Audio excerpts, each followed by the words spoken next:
Oh, basahin nyo na, pabaliktad nga lang. Ito na yung arena, basahin nyo, pabaliktad. Ayan na, oh. Kala nyo hindi ko kayang pumunta sa mga arena, ha? Hanggang labas nga lang.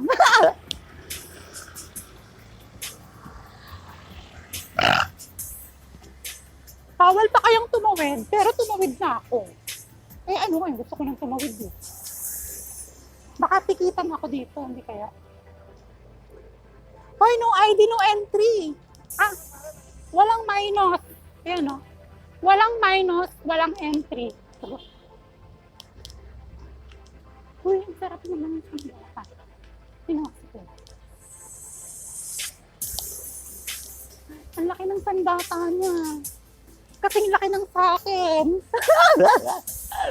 Ang laki ng sandata. Ang haba. Armalite.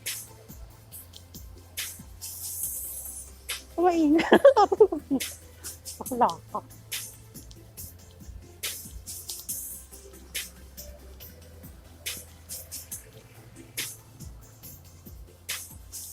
Kasi, kapag nararamdaman ko na meron ulit silang gagawing robot-robot sa akin, yung kamay ko, ginaganon ko, oh. Ayan, oh. Ginaganon ko siya, paikot, sa ilalim. And kapag ganon, sila na yung narorobot ko. Galing ko, no? Pang mayaman. O, ayan, oh.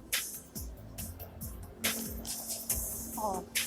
Humihinto agad sila. Kasi, meron kasing uma-acting dyan, uma-action na. Biglang dali-dali siyang uuna-una sa akin. Uuna-unahan niya ako. Tapos kapag nauna na siya sa akin, biglang parang may napasok sa katawan ko na isang parang sinasakal ako, tapos ipinapaling-paling ako, parang ganon, kaliwa, kanan, atras, abante, ganon. So, kailangan yung mga mauuna sa akin na yun, igaganon ko siya. Ayan, no? Igaganon ko, ihahampas ko siya pa ganon, and wala na sila, mawawala na sila, and titigil yun, hihinto siya, and mauuna ako sa kanila. Parang gano'n. Parang silang biglang bumabagal ang oras. Tapos ako, mabilis.